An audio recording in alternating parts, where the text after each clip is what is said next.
To begin with, let's have a very deep concentration so that Sri Aurobindo can speak through us.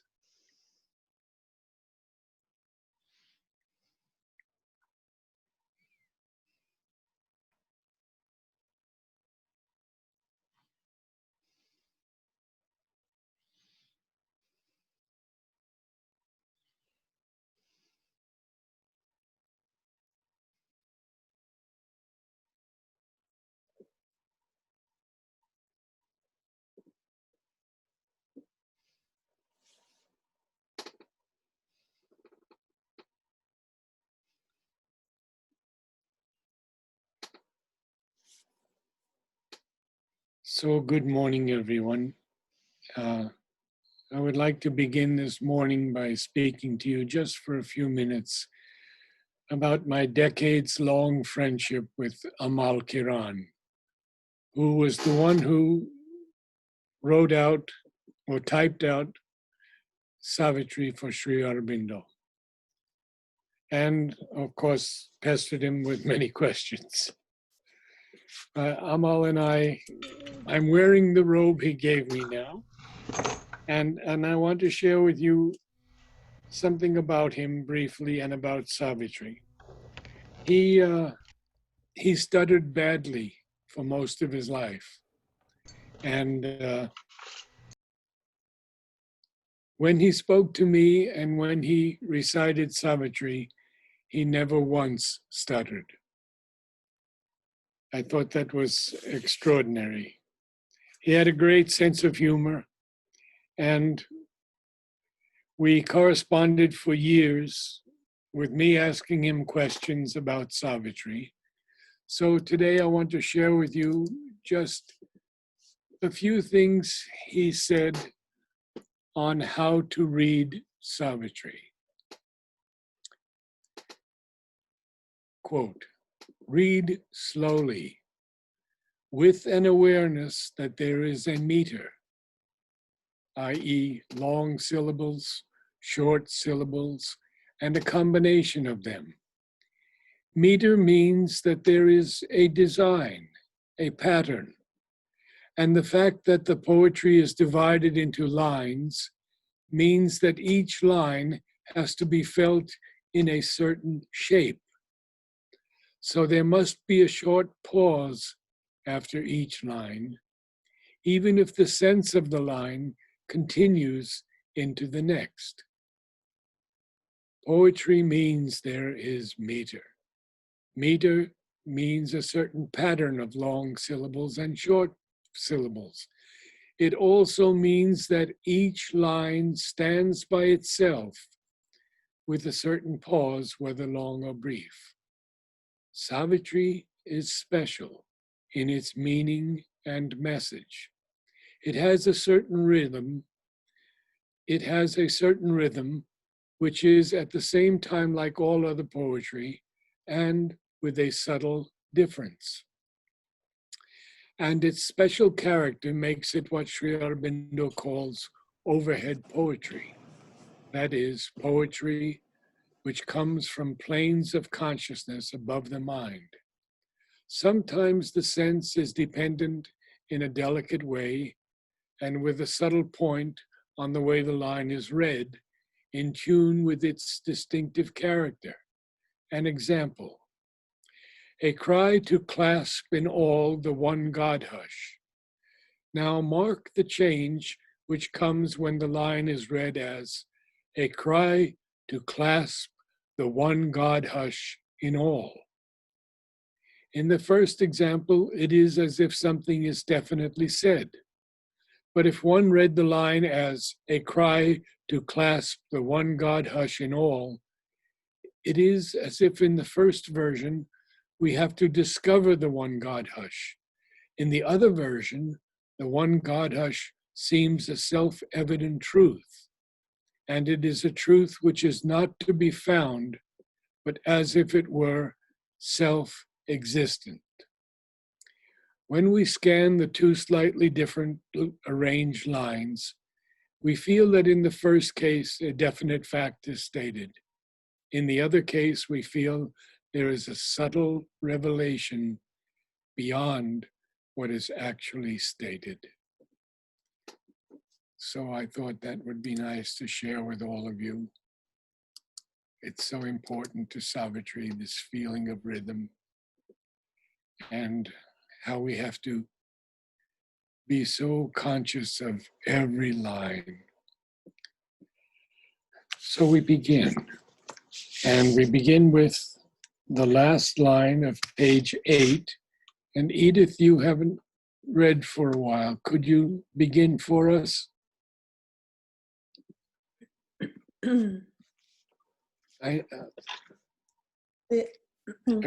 Against, yes. Yeah. Against the evil at life's afflicted roots, her own calamity, its private sign, of her pangs, she made a mystic, poignant sword.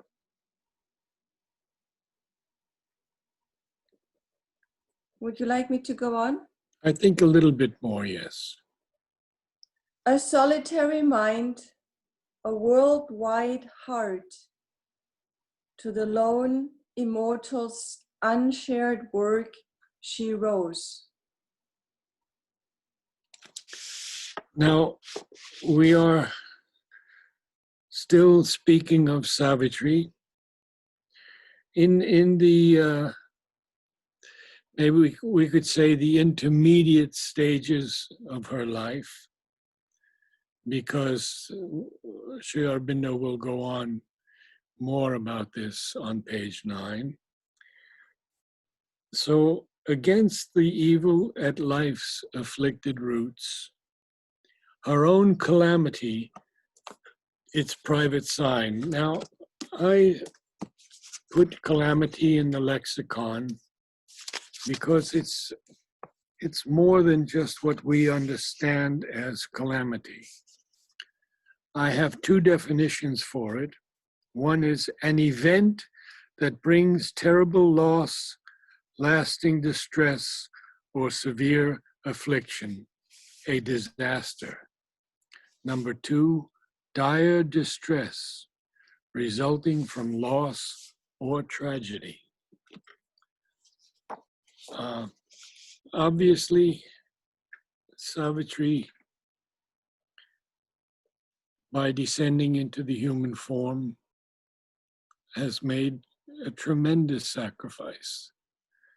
And the calamities she has to face are our human calamities. But what she does is, of these pangs in her, she makes a mystic, poignant sword, because she has a solitary mind, a worldwide heart, and therefore, to the lone immortal's unshared work, she rose. So we are beginning to see that she's just rising to this unshared work. And what is the immortal's unshared work? Well, when we go through all of Savitri, we know that she has to defeat death. And not only does she have to defeat death, but she has to bring to the world, to the earth, the divine life. And she has to transform those who are ready into supramental beings. So it's a huge work. And the private sign of her own calamity, she makes a mystic, poignant sword of these pangs that are in her heart. But it's a solitary mind and a worldwide heart. And therefore, she is the one who, of course, and Sri Aurobindo, rises to the lone immortal's unshared work. And then we can begin to see that this is more the child Savitri, the young Savitri, because at first life grieved not in her burdened breast. And on the lap of earth's original somnolence, inert, released into forgetfulness, prone it reposed, unconscious on mind's verge, obtuse and tranquil like the stone and star. So we see that this childhood of Savitri, life is not grieving there yet. Although her breast is burdened and she knows that she has a work to do in life, because from the age of 5, she has known that. But still, mother says until the age of 14, I believe, that the child's mind is not developed enough to understand these subtleties of language and feeling. So on the lap of Earth's original sleep, we can say, this sleeping Earth, it's inert, it's released into forgetfulness, because when the soul takes birth in a new body, there is tremendous forgetfulness. And it can only come back if it's needed for one's individual progress. These things of past lives, mother does not give too much attention to. She says it basically builds up the ego if we know we've had different lives. So she's clear on that. And so it's prone and reposing on unconsciously on the verge of mind. And then that beautiful line, obtuse and tranquil, like the stone and star. There's such a tranquility in the stone. And I think I've quoted to you once before Khalil Gibran's statement, the only difference in me and the stone is the speed of our heartbeats. A beautiful line.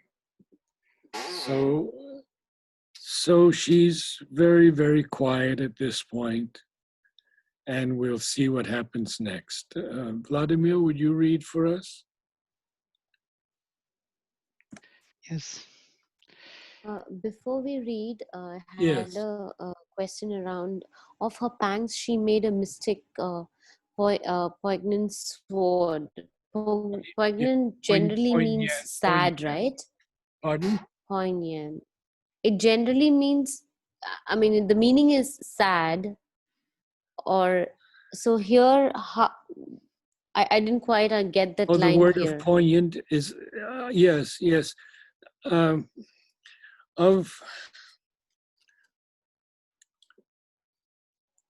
are we now? Okay. Of her pangs. The second line of page 9. Of her pangs, she makes a mystic poignant sword. Poignant is, how would we call it? I can give you the exact definition, but it's intensely felt. Poignant. Here we are. P-O. Poignant. Yeah, the G is not sounded. Okay. Poignant, piercing, incisive.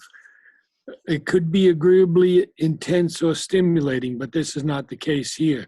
Sharply distressing or painful to the feelings. So it is piercing and incisive and intense that she makes this mystic, poignant sword of her pangs. So she's putting it, she's focusing it, she's focusing this calamity and these pangs into a mystic, poignant sword. because she's Savitri, she can do all of this at once. It's amazing that we, in our lifetimes, have found someone who could do all of this, who would have a worldwide heart. And now we will see what happens next. Yeah, there is something here also, it's private sign, which is actually making me think all the time. And I can't figure out, I can intuitively feel that what it means, but truly speaking, wanted to check with you. What is this Okay, yes, surely. private Because, sign? yeah, but you see, we have to go back to against the evil of life's afflicted roots. Right. Then that calamity, she makes her own private sign. She's evil. privatizing it. Yes, Yes, exactly, because no one else can handle this but Savitri. She No makes one it else. personal with it. She engages herself like. Well, she's the Divine Mother. Right. Only she can do it. Right. That's what it means. Great. Thank you. Okay. So you'll begin with. Actually, I just wanted to make a comment too, if I could, there on that poignant sword. So when you read that, it makes it sound like she is preparing for some sort of fight or battle. And the force behind that sword, right, is her pangs, if you will, or her calamity. Yes, that's very good. And we're going to see much more of that in the next page, just before the end of the canto, because then it tells us how she has to wrestle with these forces, these universal forces. And it's Sri Aurobindo calls them the ancient disputants. These are the forces who have chosen to, well, I don't want to say go against the will of the divine, because they have their purpose also. Maybe they have chosen. That is their purpose, yes. To challenge us, Right. to make us, to press us to move forward. I prefer to see it like that. So yes, we can see it that way. Yeah, there is something also with this poignant sword. Interesting thing about that the sword is seen usually as something like force, yes, but the power of knowledge. And it's quite interesting because when Jesus says, for example, also that I don't bring you the knowledge, I bring you the sword. There's a statement of Jesus, the sword is actually the power of knowledge. So to say, build on experience, mother, interaction with these, evil afflicted roots, and this calamity which she privatized and made her own, accepted, embraced it. On that experience, she built the knowledge, effective knowledge against these forces. And this is the sword, a sharp sword, which can pierce and can change things. Yes, but the sword itself is dormant until it's in the hand of the wielder. Right. Right. But it is in her hand. It is that sword, yes. Exactly. Knowledge. Exactly. Not in anybody's else's hand. Yes. Not in anyone else's hand, no. Right. Okay, so let me then read further a little bit, yes? Yes. In At a first. Deep cleft. In a deep cleft.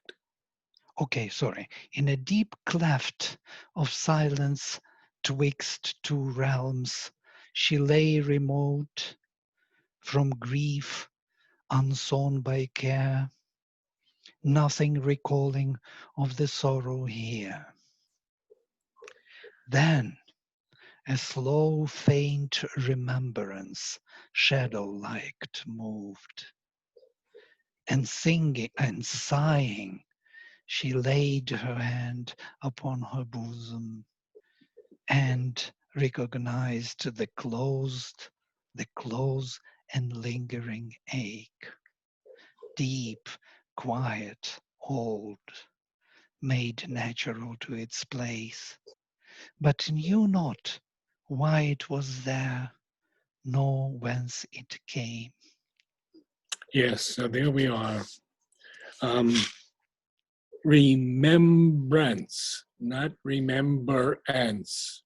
Okay, remembrance. Yeah. Yeah, there's no burr in there. There's no E there. Remembrance. That's an important one. Now, there are a lot of things to cover here. This deep cleft of silence, you know, a cleft Mm, in the earth yeah. is like an abyss or chasm. It's a deep chasm or cleft of silence. Twixt, Sri Aurobindo was questioned, why did you use twixt always instead of between? Well, first of all, between has 2 syllables. Twixt has 1.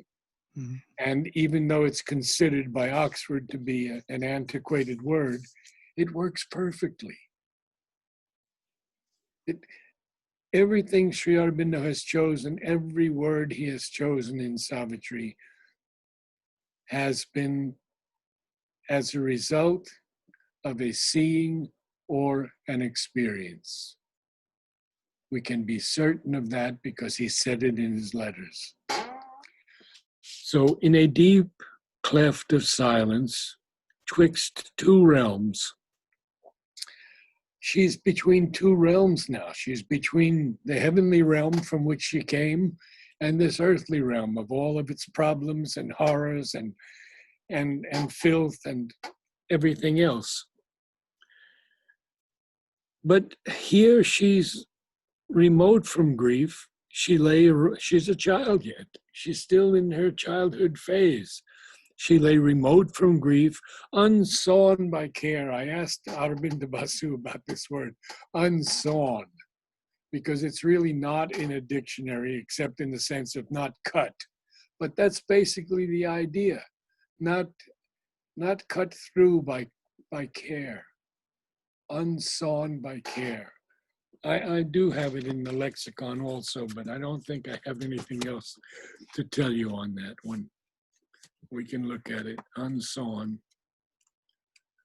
An interesting word that he uses here. Okay, unsawn. Not cut or divided as by a saw. So she's not divided by care because she doesn't recall any of the sorrow here. The mind is not active yet. The mind is too young yet. Then a slow, faint remembrance, shadow-like, moved like a shadow over her.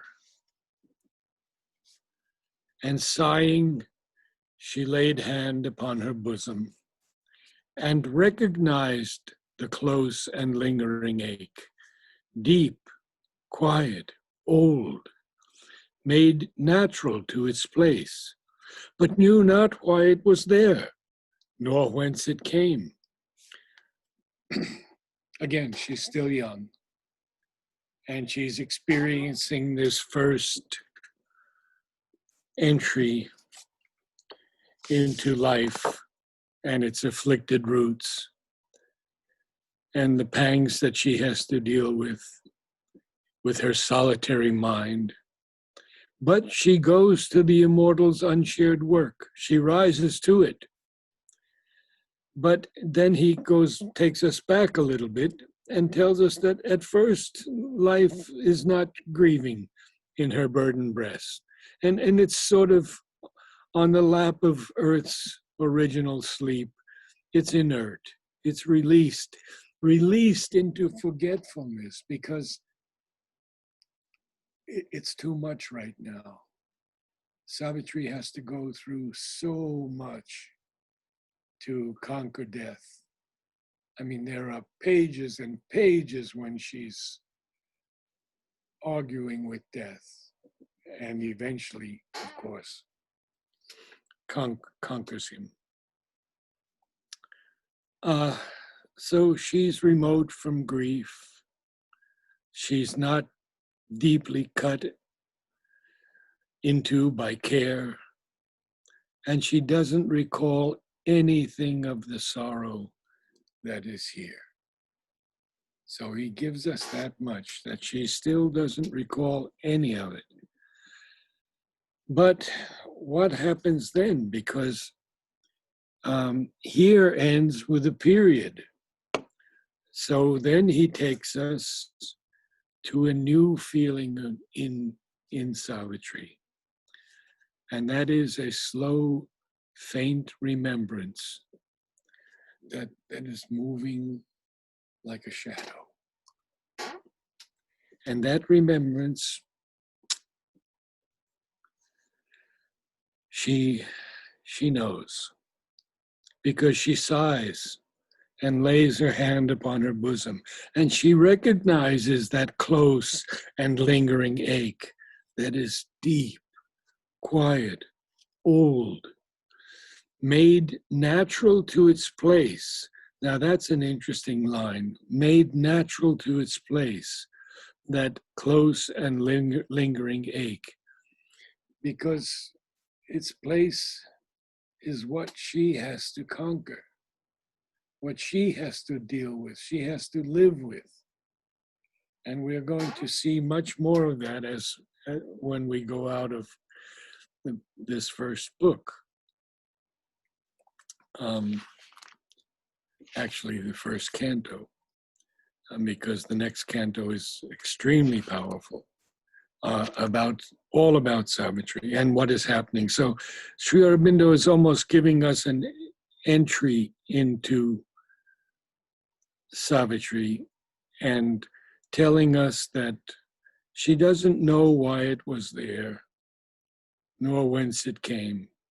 This is a close and lingering ache that she doesn't know why it's there, and she doesn't know from where it came, because the power that kindles mind was still withdrawn.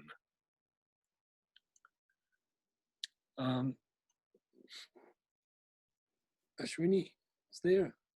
Could you read a little?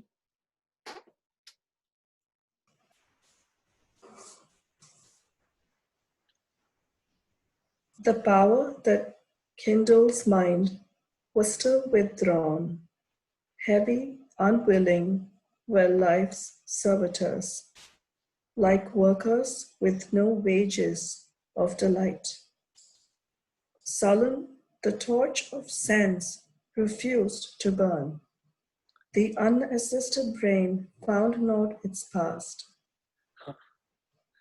So we see that the mind is not fully active yet in the child. And the power that kindles mind is still withdrawn.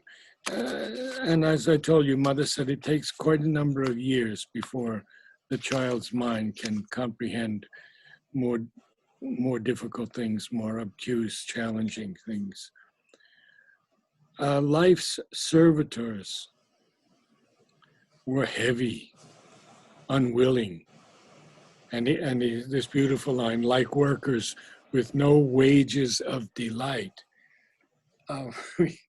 We don't think of a worker usually having a wage of delight, but it's a fantastic line, because these servitors of life, these workers of life that are heavy and unwilling, because they're like workers with no wages of delight, and therefore sullen, the torch of sense refused to burn, and the unassisted brain found not its past. Well, that's sort of quite understandable at this age of Savitri. A vague earth nature held the frame. Well, it all holds us when we're born. As a young child, actually the mother has to hold us in the formative months. And then eventually we begin to crawl and slowly to stumble and take a step and finally to walk and then to run. So here we have only this vague earth nature is holding her frame. And then something happens. Elisha, could you read that next?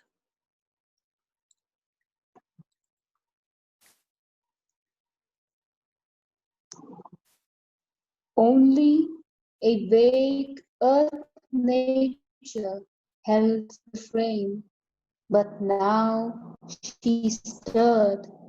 Her life shared the cosmic load. At the summons of her body's voiceless call, her strong, far-winging spirit traveled back to the yoke of ignorance and fate, back to the labor and stress of mortal days, lighting a pathway through strange symbol dreams across the ebbing of the seas of sleep.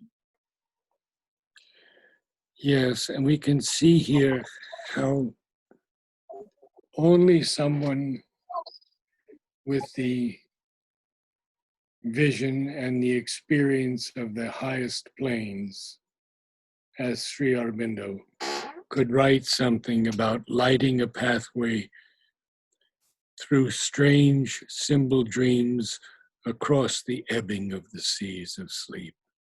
We've already seen these Earth's original somnolence, and now we have the ebbing back and forth of the seas of sleep. So now she stirs. Her body stirs. Her life shared the cosmic load. At the summons of her body's voiceless call. Pardon? Sorry, I didn't hear that. Oh. At the summons of her body's voiceless call, her strong, far-winging spirit traveled back. Where did it travel back? Back to the yoke of ignorance and fate. Back to the labor and stress of mortal days, lighting a pathway through strange symbol dreams across the ebbing of the seas of sleep. So she stirs, and her life begins to share the cosmic load. Period. At the summons of her body's voiceless call, so the body is calling her now, voicelessly, her strong, far-winging spirit then travels back. And what does it travel back to? And Sri Aurobindo uses back 2 times in a row to emphasize how important this is. Back to the yoke of ignorance and fate. Well, we've spoken of the yoke many times, I think, but it's good to say it here. With a yoke, we're always tied. The 2 oxen are tied to a yoke. We are tied to the yoke of ignorance and fate. And she goes back to the labor and stress of mortal days. But how does she do this? She lights a pathway through strange symbol dreams across the ebbing of the seas of sleep. We should concentrate on that for a few moments.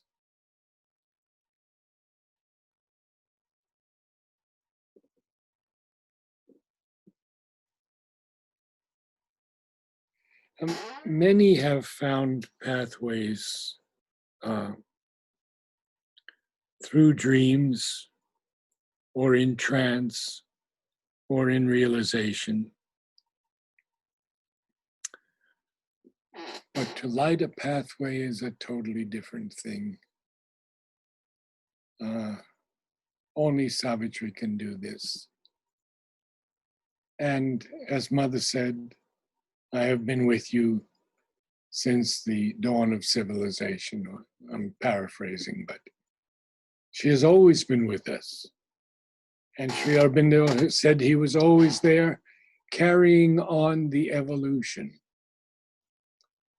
So she's lighting a pathway through strange symbol dreams across the ebbing, the back and forth of the seas of sleep. And we'll go a little bit further. Radhe, could you read a little?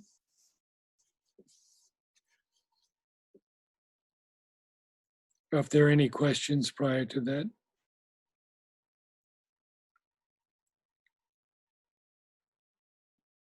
So beginning with her house of nature.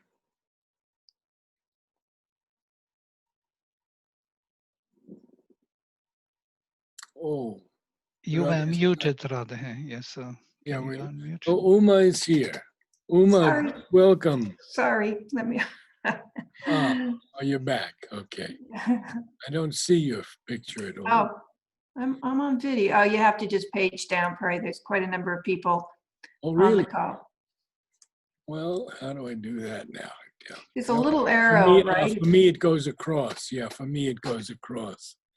Shilpa is with us. Which Shilpa is this? I don't know this Shilpa, I don't think. Hi, Shilpa. So, Radhe, could you read a little for us? Sure. Her house of nature felt an unseen sway, illumined swiftly where life's darkened rooms, and memories' casements opened on the hours, and the tired feet of thought approached her doors. So, Savitri's being feels an unseen sway. Notice that nature is capital N. Nature is capital N. So her house of nature felt an unseen sway. Well, I think our house of nature is her physical body. Her house of nature felt an unseen sway, and illumined swiftly were life's darkened rooms, and memory's casements opened on the hours.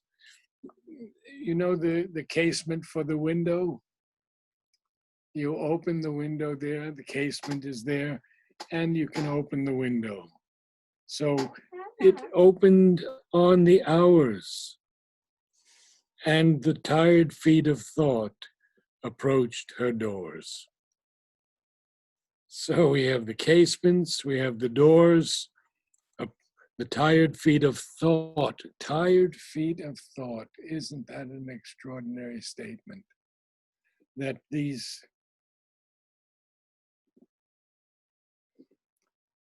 our thoughts are sort of tired and worn out, so to say. The tired feet of thought approached her doors.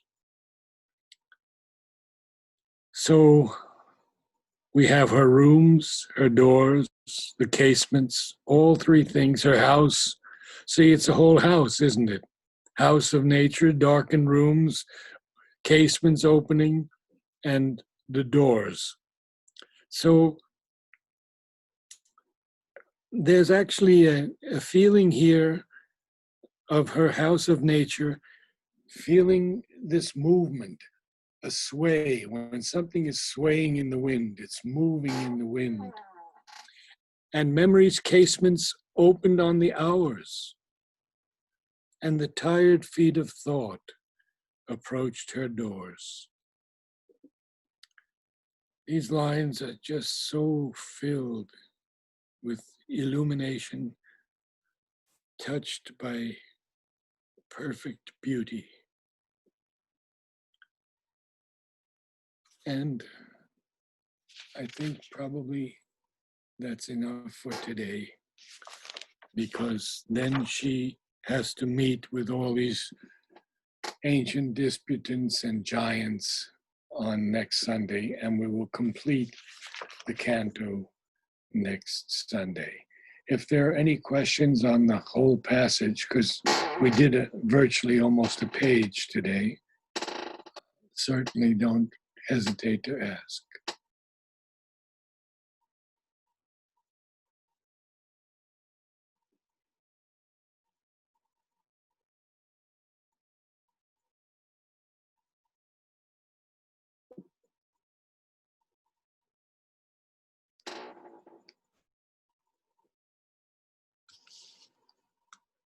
I thank you all for coming and joining us in this most magical experience of Savitri, when we want to look at each line for its beauty, its music, and its mantra.